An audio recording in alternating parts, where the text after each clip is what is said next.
તો કચ્છના ભચાઉ તાલુકાના ફોંધ ગામ નજીક ભયંકર અકસ્માત સર્જાયો છે। મિની બસ અને ટ્રેલર વચ્ચે ટક્કરથી સ્થળે અફરાતફરી મચી ગઈ હતી। અકસ્માત બાદ બસમાં આગ લાગતા મુસાફરોમાં ભય ફેલાયો। માહિતી મળતા ભચાઉ ફાયર બ્રિગેડ ટીમ તાત્કાલિક ઘટનાસ્થળ પર પહોંચી ગઈ હતી। ફાયરની ટીમે 14 મુસાફરોને સુરક્ષિત બહાર કાઢી તેમનો બચાવ કર્યો છે। તો વોંઘ ગામ નજીક અકસ્માતની ઘટના બની છે। અકસ્માત બાદ બસમાં આગ લાગી ગઈ હતી, જેના કારણે પ્રવાસીઓમાં ક્યાંક ફફડાટનો માહોલ હતો। જો કે ફાયરની ટીમ ઘટનાસ્થળ પર પહોંચી ગઈ હતી અને 14 જેટલા પ્રવાસીઓને બહાર કાઢવામાં આવ્યા હતા। મિની બસ અને ટ્રેલર વચ્ચે આ અકસ્માત સર્જાયો હતો। ભચાઉના વોંઘ ગામ નજીક અકસ્માતની આ ઘટના બની, જેમાં 14 જેટલા મુસાફરોના જીવ બચાવી લેવાયા છે। આ ટક્કર એટલી ભયાનક હતી કે ટક્કર લાગ્યા બાદ બસમાં આગ લાગી ઉઠી હતી। જો કે આગ લાગતા જ ફાયરની ટીમ છે તે પણ ઘટનાસ્થળ પર પહોંચી ગઈ હતી અને 14 જેટલા મુસાફરોને બચાવીને આગ પર સંપૂર્ણ રીતે કાબુ મેળવાઈ ગયો હતો। જાણકારી સાથે સંવાદદાતા મેહુલ જોડાઈ ગયા છે। મેહુલ, અહીં વાત કરીએ, અકસ્માતની ઘટના સામે આવી છે, બસમાં આગ લાગી હોવાનું સામે આવ્યું, શું ઘટના? જી, ચોક્કસથી વાત કરવામાં આવે તો ભચાઉ પાસે મોડી રાત્રે જે તે વોંધ ગામ નજીક છે તે ભયંકર માર્ગ અકસ્માત સર્જાયો હતો। મિની બસ અને ટ્રેલર વચ્ચે જોરદાર ધડાકાભેર ટક્કર થઈ હતી અને સ્થાનિકે છે તે અફરાતફરીનો માહોલ સર્જાયો હતો। અકસ્માત બાદ છે તે બસમાં આગ લાગી હતી અને જે મુસાફરો હતા તે બસમાં બેઠા હતા તેને ફાયર વિભાગની ટીમ દ્વારા છે તે રેસ્ક્યુ કરી અને બહાર કાઢવામાં આવ્યા હતા। અંદાજિત 14 જેટલા મુસાફરો છે તેઓને છે તે બસમાંથી સુરક્ષિત રીતે બહાર કાઢવામાં આવ્યા હતા। જી બિલકુલ, આભાર આપનો જાણકારી આપવા માટે। અમદાવાદમાં ખોડિયારનગર બ્રિજ ઉપર અકસ્માતની ઘટના, એક સાથે 3 ગાડીનો અકસ્માત થયો। 3 કાર એકબીજા સાથે ટકરાઈ। પોલીસે ઘટનાસ્થળ પર પહોંચીને આગળની જે તપાસ છે કાર્યવાહી હાથ ધરી। એક સાથે 3 ગાડીનો અકસ્માત થયો હતો, જેના કારણે બ્રિજ પર ક્યાંક ટ્રાફિક જામના દ્રશ્યો પણ સર્જાયા હતા। જોકે આ ઘટનાની જાણ થતાં જ પોલીસ પણ ઘટનાસ્થળ પર પહોંચી ગઈ હતી। અમદાવાદના ખોડિયારનગર બ્રિજની આ ઘટના છે, જેનો વિડીયો પણ આપ જોઈ શકો છો। એક બાદ એક 3 ગાડીઓ છે તે એકબીજા સાથે ટકરાઈ હતી। જો કે એક સાથે આ 3 ગાડીનો અકસ્માત થયો છે, જેમાં કોઈપણ પ્રકારની જાનહાનિના સમાચાર નથી। આ ઘટનાની જાણ થતાં જ પોલીસનો કાફલો છે તે પણ સ્થળ પર દોડી આવ્યો હતો અને સ્થિતિને કાબૂમાં કરી હતી।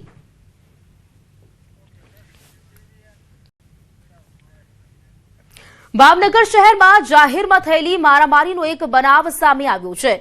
શહેરના કરચલિયાપર વિસ્તારમાં મારામારીની ઘટના બની હોવાનો દાવો કરવામાં આવી રહ્યો છે। આ ઘટનાનો એક વિડીયો સોશિયલ મીડિયા પર વાયરલ થયો છે, જેમાં કેટલાક લોકો છરી અને ધોકા જેવા હથિયારો સાથે મારામારી કરતા નજરે પડે છે। હાલમાં આ મારામારી કયા કારણોસર થઈ તે સામે નથી આવ્યું। ન્યૂઝ 18 આ વિડીયોની પુષ્ટિ નથી કરતું।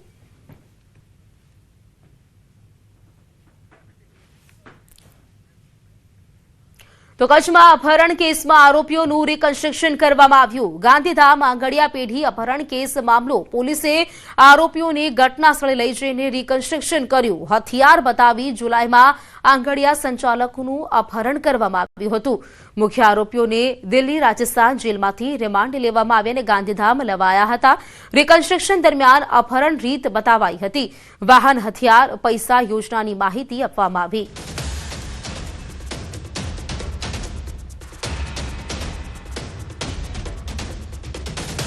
બનાસકાંઠાના પાલનપુરમાં હત્યા કેસમાં પોલીસની કાર્યવાહી સામે આરોપીના પરિવારજનોમાં રોષ જોવા મળી રહ્યો છે। આરોપીના સમાજના લોકોએ રોષ વ્યક્ત કરી એસપી કચેરીએ જઈને રજૂઆત કરી। હત્યા કેસમાં ઝડપાયેલા 6 શખ્સોની જાહેરમાં સરભરા મામલે રોષ જોવા મળ્યો છે।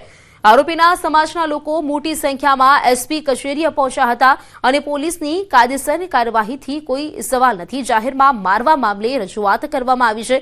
એસપી કચેરી પહોંચીને પોલીસ કર્મીઓની વિરોધમાં રજૂઆત કરવામાં આવી।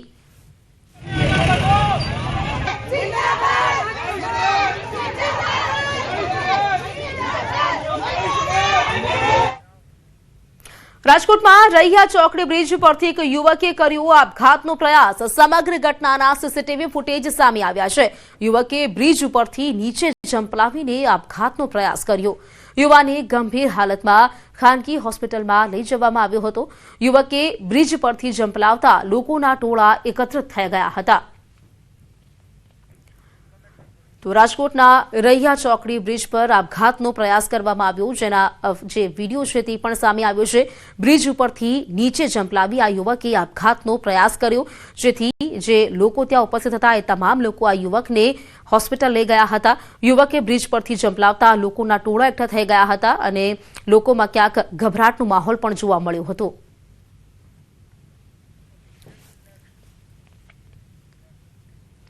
ભાવનગરમાં ધોળા દિવસે ચોરીનો બનાવ, અજાણ્યો ઇસમ મોબાઈલ અને રોકડ રકમ લઈને ફરાર થઈ ગયો। નટરાજ કોમ્પ્લેક્સમાં આવેલ મોબાઈલ દુકાનમાં ચોરીની ઘટના બની છે। શહેરના શિવાજી સર્કલ નજીકની આ ઘટના છે, જેમાં અજાણ્યો શખ્સ દ્વારા દુકાનના કાચના દરવાજાનું લોક તોડી રોકડ રૂપિયા 5,000 તેમજ 25,000નો મોબાઈલ ચોરી કરી ફરાર થઈ ગયો। સમગ્ર ચોરીની ઘટના સીસીટીવી કેમેરામાં કેદ થઈ છે। ઘટનાને લઈને પોલીસે વધુ તપાસ હાથ ધરી છે।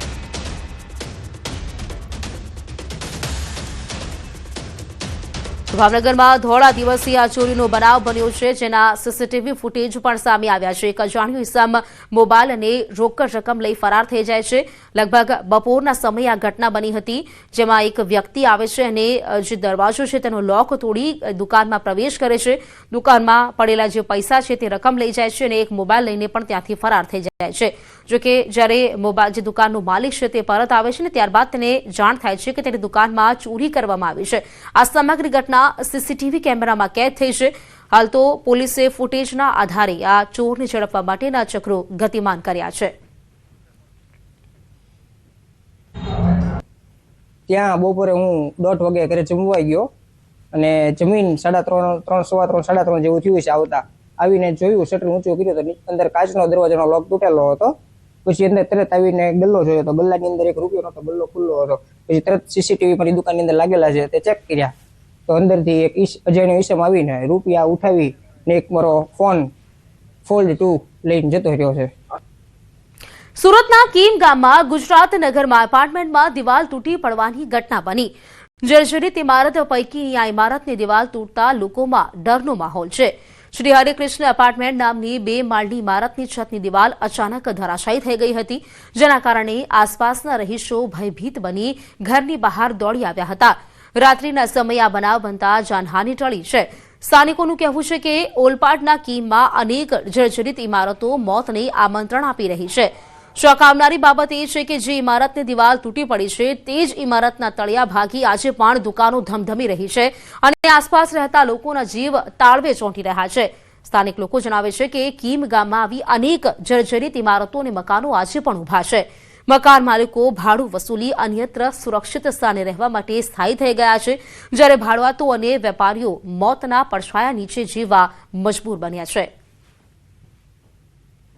એક હરેકૃષ્ણ એપાર્ટમેન્ટ કરીને એક બિલ્ડિંગ છે, તે બહુ સમયથી જર્જરિત હાલતમાં છે અને અમે ઘણા સમયથી ટ્રાય કરીએ છીએ, પ્રયાસો કરીએ છીએ અમે કે પંચાયતમાં કે ગમે તેનું અરજી આપીને સોલ્યુશન લાવી શકે કે આ બિલ્ડિંગની તમે સિચ્યુએશન જોઈ શકો છો। પછાડી અત્યારે એક્ઝેક્ટ એની દીવાલ અમારા ઘરની ઉપર પડી છે અને ઘરની અંદર પણ તિરાડ આવી છે। મારી માંગ એ જ છે કે આને કોઈ બી હિસાબમાં અઠવાડિયા 10 દિવસમાં જમીન દોષ કોઈ બી હિસાબે કરવું પડે આને, કારણ કે જો આમાં જે મેઇન રોડ છે અત્યારે અમારા છોકરા છે ગમે તે સ્કૂલેથી આવે છે તો અમને બી પોતાને બીક લાગે છે કે અહીંયા અમારે કેવી રીતના આવવું। આ ગણેશનગર અને ગુજરાતનગર બેની વચ્ચે આ મેઇન રોડ છે ખાસ, જે એના પરથી લોકો હજારો લોકો રોજના આવવા જાવ કરે છે અને આ એપાર્ટમેન્ટ ક્યારે દિવાલ પડી જાય છે અને ક્યારે જલ્દી થાય છે એનું કોઈ નક્કી નથી, કારણ કે આ બાબતમાં જમીન દોષ થાય, આ એપાર્ટમેન્ટ જમીન દોષ થાય એ બાબતમાં અમે નિવારણ લાવવા માટે વિનંતી કરીએ છીએ।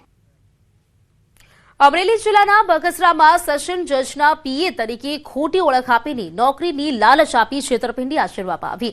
બગસરાના માવજી જેવા ગામના પ્રકાશ ઉર્ફે બાબુ દાફડાએ અમરેલી સેશન જજના પીએ તરીકેની ખોટી ઓળખ આપીને જેતપુરના નિકુંજ બુટાણી નામના યુવકને જજના ડ્રાઈવર તરીકે નોકરી આપવાની લાલચ આપી હતી। લાયકાત ઓછી હોવા છતાં સેશન જજની નકલી સહીવાળો બનાવટી નિમણૂક પત્ર આપી તેણે યુવક પાસેથી 2 લાખ રૂપિયા પડાવ્યા હતા।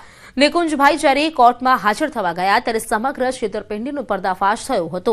હાલ સમગ્ર મામલે બગસરા પોલીસે ગુનો નોંધીને આરોપીની ધરપકડ કરી છે અને આગળની કાર્યવાહી હાથ ધરી છે।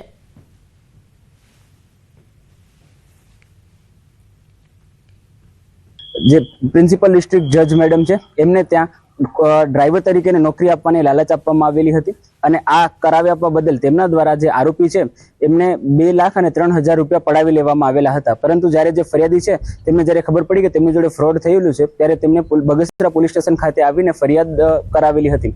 આ અનુસંધાને બગસરા પોલીસ સ્ટેશન દ્વારા ગુનો દાખલ કરી અને જે આરોપી છે એમને ધરપકડ કરવામાં આવેલી છે અને બધા જે ડોક્યુમેન્ટરી એવિડન્સ છે એને કબજે કરવામાં આવી રહ્યા છે.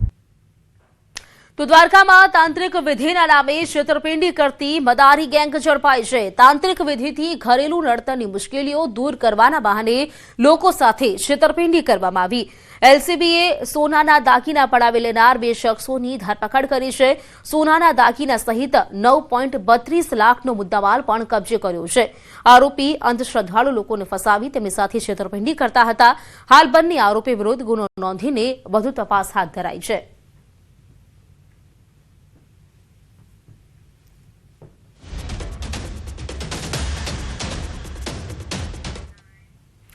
દાહોદમાં ખેતરમાંથી 9 ફૂટ લાંબા અજગરનું રેસ્ક્યુ કરવામાં આવ્યું. ગરબાડા તાલુકાના પાંદડી ગામેથી રેસ્ક્યુ કરવામાં આવ્યું છે. અજગરનું જેસીબીની મદદથી રેસ્ક્યુ કરવામાં આવ્યું. પાંદડી ગામે અજગર જોવા મળતા ભયનો માહોલ જોવા મળ્યો. જાગૃત નાગરિકે રેસ્ક્યુ ટીમને જાણ કરી હતી અને રેસ્ક્યુ ટીમ ઘટના સ્થળે પહોંચીને અજગરને પકડ્યો હતો. અજગર ખેતરમાં ખાડાની અંદર ભરાઈ ગયો હતો. ભારે જહેમત સર્જાતા જેસીબીની મદદ પણ લેવામાં આવી. અજગરને જંગલ વિસ્તારમાં મુક્ત કરવામાં આવ્યો છે.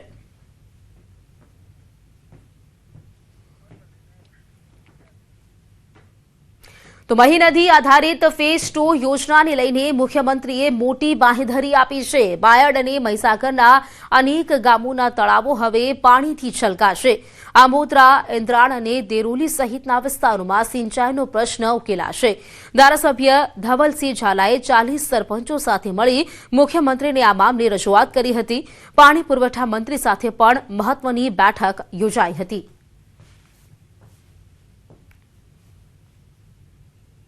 વિશ્વાસ છે કે આ વખતે આના પર સહી થઈ જશે અને આવનારા દિવસોની અંદર જે ખેડૂતોની માંગ છે એને સંતોષાશે એવો વિશ્વાસ છે. અને સરકારને પણ 2 હાથ જોડીને વિનંતી કરું છું કે ભાઈ અમારી ધીરજ હવે ઓછી થઈ છે, તો મહેરબાની કરીને આના પર સહી કરીને અમારા વિસ્તારના ખેડૂતો જે પાણીની સમસ્યાથી તકલીફમાં છે એને પૂર્ણવિરામ આવે. 31ને લઈને પોલીસની ચાંપતી નજર. ગુજરાત રાજસ્થાનને જોડતી સરહદો પર પોલીસનો ચાંપતો બંદોબસ્ત ગોઠવાયો છે. બોર્ડર પર પોલીસનું કડક ચેકિંગ. ગુજરાત રાજસ્થાનને જોડતી રાણી બોર્ડર પર સઘન ચેકિંગ થઈ રહ્યું છે. વિજયનગરની રાણી border, Khokhra border, Daiya border, Ghata border, Dalpatpura border પર પણ સઘન ચેકિંગ કરવામાં આવી રહ્યું છે. તો રાજસ્થાનથી ગુજરાતમાં પ્રવેશતા તમામ વાહનોનું ચેકિંગ કરવામાં આવી રહ્યું છે. નશાના દૂષણને રોકવાનો પ્રયાસ થઈ રહ્યો છે. તમામ ગતિવિધિઓ પર પોલીસ તંત્ર સહિત ખાનગી એજન્સીઓ વોચ રાખી રહી છે. પોલીસ સર્વેલન્સ ટીમો સહિત ખાનગી એજન્સીઓ એલર્ટ મોડ પર છે. 31 ડિસેમ્બર પહેલા પોલીસની કડક કામગીરી સામે બુટલેગરોમાં ફફડાટનો માહોલ છે.